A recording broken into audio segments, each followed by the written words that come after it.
c'est pas encore le grand Manchester City ultra dominant. C'est pas encore le grand Manchester City rouleau compresseur qui écrase toutes les équipes sur son passage. Mais là, les gars, rendez-vous compte que on part sur 2 matchs, 2 victoires. 2-0 contre Leicester et là, 4-1 contre West Ham. Un but contre son camp de Koufal, un doublé de Erling Haaland qui recommence à marquer, un but de Phil Foden. Qu'est-ce que vous voulez, les gars? Parce que comprenez une chose, que si Erling Haaland recommence à marquer, ça signifie d'une certaine façon que l'équipe recommence à, entre guillemets, un peu bien jouer. Parce que Erling Haaland, quand le Manchester City va mal, quand le Manchester City ne produit pas un minimum de jeu, Erling Haaland est un joueur inexistant. Erling Haaland est un joueur inutile. Erling Haaland est un joueur qui ne sert à rien. Donc, si Erling Haaland, je me répète, recommence à marquer, cela veut dire simplement que Manchester City est en train de se remettre petit à petit. Ce n'est pas encore totalement ça.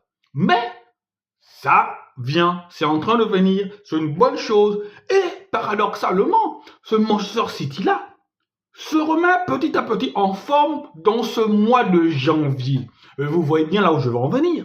Janvier, le 22 notamment, il y a une confrontation entre Manchester City et le Paris Saint-Germain. Je vous jure que le Paris Saint-Germain est foutu. Le Paris Saint-Germain est dans la merde. Parce que les deux équipes ont pratiquement le même nombre de points. City a 8 points, je pense, 8 ou 9 points. Si vous voulez, vous me dites ça en commentaire. 8 ou 9 points et le PSG a 7 points. Manchester City, comme le PSG, a grand besoin de points. Manchester City ne peut pas se permettre de perdre contre le PSG. Bien évidemment aussi, le PSG ne peut pas se permettre de perdre contre Manchester City. Donc pour ma part, on va assister à un match explosif. On va assister à un match d'une importance capitale, avec un enjeu derrière, une pression médiatique, une pression aussi sur le terrain.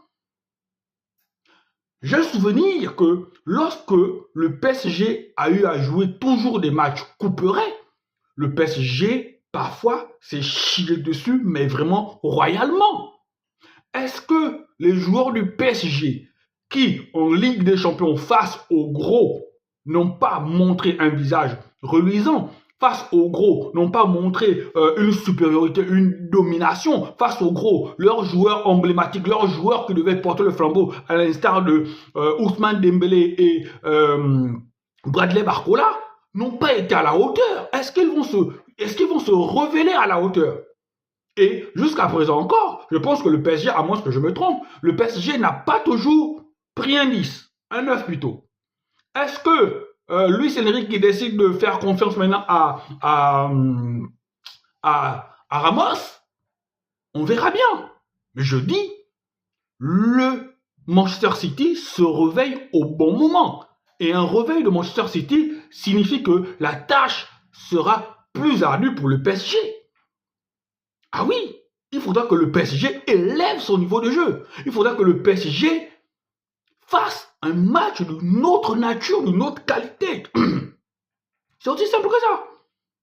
Parce qu'affronter des gars de Ligue 1, des attaquants de Ligue 1, Pacho, Marquinhos, ça va pas être la même chose quand tu auras en face de toi Erling Haaland, Savinho, qui est en train de revenir, qui est en train de s'installer. Il est en feu sur le match contre Leicester, le match contre West Ham.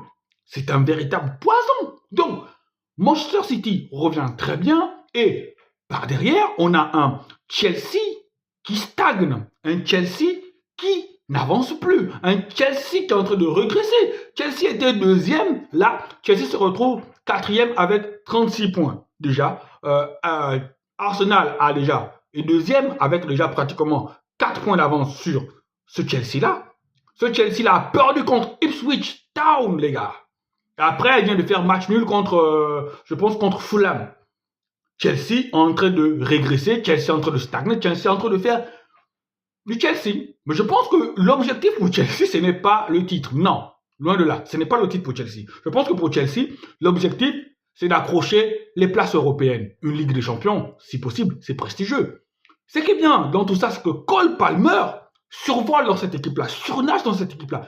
Cole Palmer, c'est le phare qui éclaire dans la nuit. Cole Palmer, c'est le game changer. Cole Palmer, si Cole Palmer n'était pas là, le nombre de points que Cole Palmer a rapporté à Chelsea, si Cole Palmer n'était pas là dans cette équipe-là, je pense que Chelsea sera encore dans le ventre mou de la Première Ligue. Donc, Chelsea stagne. Pendant ce temps, City en train de remonter tranquillement la pente et après, car Liverpool qu'on ne touche plus, qu'on ne parle plus, Liverpool est assis confortablement avec ce 2 matchs en moins, mais il a une marge assez suffisante et car Arsenal qui essaie de, voilà, de revenir petit à petit. Allez, ciao ciao, prenez soin de vous. J'espère qu'on va assister à un beau match entre le PSG et City. Ciao ciao.